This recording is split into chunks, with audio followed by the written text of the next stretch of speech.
Bonjour les amis, c'est Au Santé et bienvenue à ma deuxième capsule qui parle de surplus pondéral et qui essaye d'explorer un peu la science en arrière de tout ça, comprendre pourquoi on prend du poids et comment on peut utiliser cette compréhension de la physiologie ou du fonctionnement du corps pour renverser notre gain de poids de manière naturelle et plutôt facile.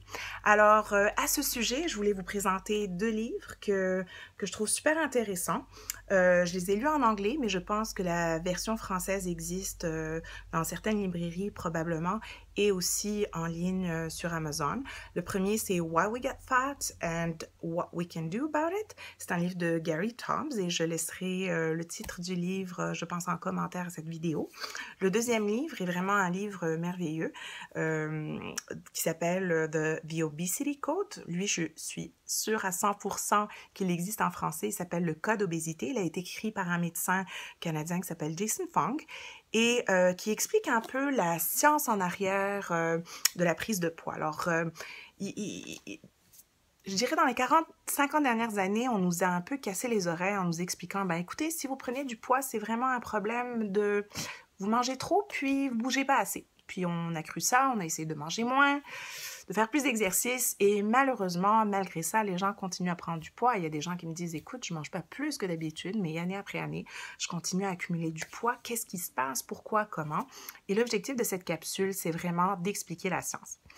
Alors, on va essayer de garder ça super simple, peut-être même trop simple pour certains, mais je veux que tout le monde comprenne, je dirais, la base de cette alimentation cétogénique et la base est de comprendre la science en arrière de tout ça. Alors, quand on regarde les aliments qu'on mange, ben, depuis la nuit des temps, les aliments ou la constitution des aliments n'a pas vraiment changé. Il y a 3 éléments de base. Alors, on parle de glucides. Les glucides, c'est vraiment tous les produits de sucre simple et de sucre plus complexe. Alors, quand on parle de glucides, on parle autant du sucre de table que du jus de fruits, que du fruit, que du pain, que des produits de grains, produits céréaliers, des légumineuses. Alors, on a des glucides un peu dans tout. C'est vraiment la proportion des glucides par aliment qui va varier. Puis, il y aura une capsule dédiée à 100% aux glucides, donc on va garder ça pour une autre capsule.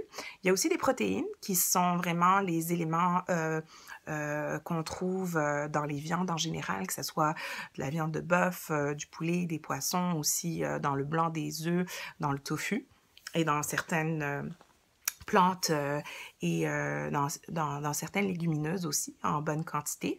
Et finalement, il y a le gras, ben oui, le gras dont tout le monde a peur. Puis là encore, il y aura une autre capsule qui parle de gras. Et ce qui est très important, c'est de comprendre que ces 3 nutriments ont des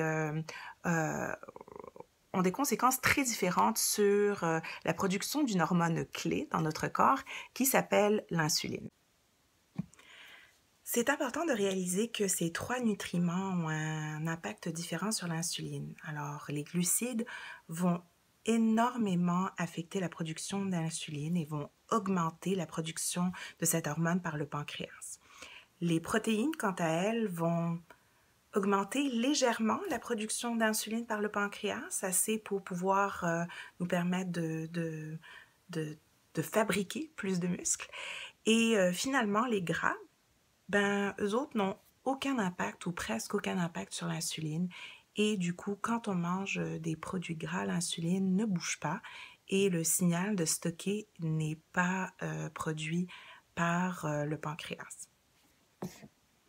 Alors, on va faire un petit retour dans le temps, puis regarder un peu comment s'alimenter nos grands ancêtres, les hommes des cavernes, et comprendre un peu pourquoi l'insuline existe, c'est quoi son rôle physiologique, et comment en comprenant le rôle de l'insuline, on est capable de comprendre le pourquoi de l'obésité et renverser ce problème-là. Alors, si on retourne il y a des milliers, des millions d'années, ben les gens vivaient vraiment au rythme des saisons et s'alimentaient au rythme de ce que la nature produisait à la saison en question.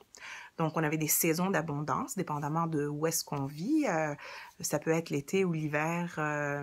Il y avait des saisons, évidemment, de pénurie alimentaire due au froid, à la sécheresse, mais en tout cas, les aliments n'étaient pas aussi disponibles. Et l'insuline, c'est vraiment l'hormone qui va cycler, qui va varier tout au long des saisons, de la journée, selon ce qu'on mange et ce qu'on met dans notre corps. Alors, dans les saisons d'abondance, les aliments qui étaient beaucoup plus prépondérants, beaucoup plus faciles d'accès, c'était évidemment les choses plus riches en glucides. Donc, on avait des fruits qui poussaient sur les arbres, on avait plus de pommes de terre, on avait aussi, je dirais, plus de produits céréaliers. Et en hiver, quand il faisait froid puis que plus rien ne poussait, ou en été, quand c'est la période de sécheresse, dépendamment de où est-ce qu'on vit dans le monde, eh ben, c'est beaucoup plus des gros animaux qui survivent et qu'on va chasser ou élever pour les manger et pour avoir un apport alimentaire. Alors, quand on mange des glucides, quand on mange, l'insuline va augmenter dans notre corps et l'insuline est l'hormone qui va dire à notre corps, écoute, on est en saison d'abondance, s'il te plaît, stocke-moi tout ça sous forme de gras parce que bientôt on va avoir un changement de saison puis on n'est pas sûr qu'on va avoir des aliments à ce moment-là. Et à ce moment-là, quand on a moins d'aliments riches en glucides, notre insuline va baisser et en baissant, elle va nous donner la capacité d'aller puiser dans nos réserves de gras qu'on a accumulées pendant les saisons d'abondance et les utiliser un peu comme un espèce de frigo qu'on aurait en arrière pour pouvoir continuer à avoir nos apports énergétiques. Donc, dans la nuit des temps, il y avait vraiment une cyclicité saisonnière entre l'abondance et le manque d'aliments. Et ça pouvait, en période d'abondance, l'insuline monter, en période de pénurie, l'insuline baisser, puis ça nous permettait de déstocker. Le gros problème actuellement, c'est que il n'y a plus d'hiver alimentaire. En tout cas, pas là où je vis, pas dans la majorité des pays développés. Et avec l'avènement du frigo, avec la création de supermarchés, avec l'importation d'aliments toutes saisons de tous les pays, avec l'agriculture sous serre, on a des aliments riches en glucides, printemps comme été, comme hiver, comme automne, et on continue à manger de la même manière, peu importe les saisons. Et on mange une grande quantité de glucides. On va parler de ça dans la capsule des glucides. Et ce qui fait, c'est que notre insuline monte. On stocke, et on n'a vraiment jamais de période de pénurie alimentaire, ce qui fait qu'on n'a jamais l'occasion de déstocker. Alors, c'est comme ça que les kilos s'accumulent année après année. Et l'autre chose qui est super intéressante, c'est de réaliser qu'au fur et à mesure qu'on stocke ces réserves-là, donc le sucre est transformé dans notre corps en gras. Il se dépose généralement entre les seins et le bassin. Ça cause ce qu'on appelle médicalement une obésité centrale. Et qu'au fur et à mesure qu'on stocke, nos cellules trouvent ça un peu intense. Elles sont pleines, elles sont saturées. Elles disent, écoute, là, moi, je peux plus stocker. Et se crée un problème qu'on appelle la résistance à l'insuline. C'est que les cellules sont tellement saturées qu'elles disent, écoutez, moi, là, je veux plus que rien ne rentre.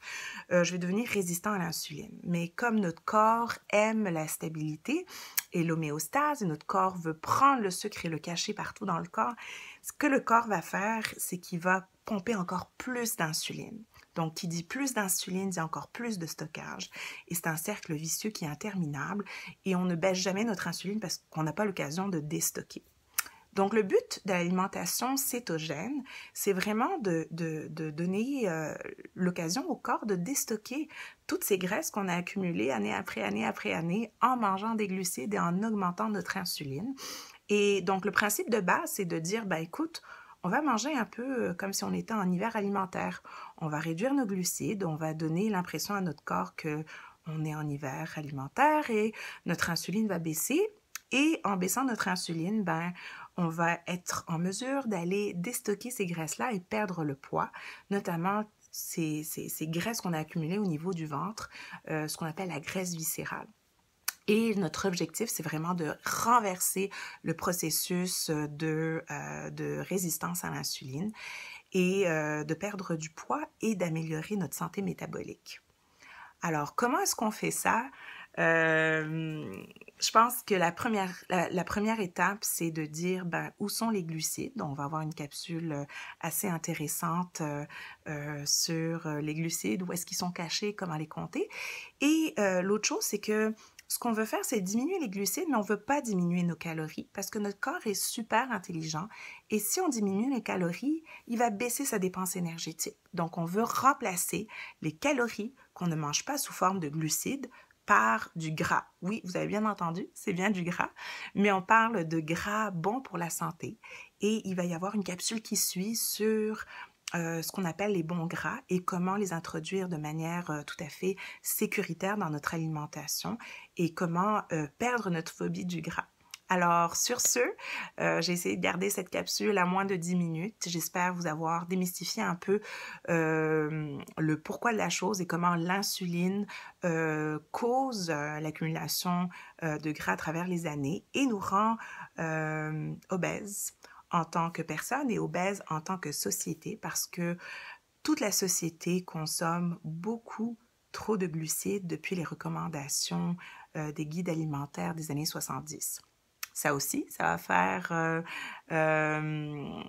faire l'objet d'une capsule sur le rôle des guides alimentaires dans l'épidémie d'obésité et de diabésité. Alors, j'espère que vous avez aimé cette capsule et que vous l'avez trouvée utile. Je vous souhaite une merveilleuse journée et à la prochaine fois.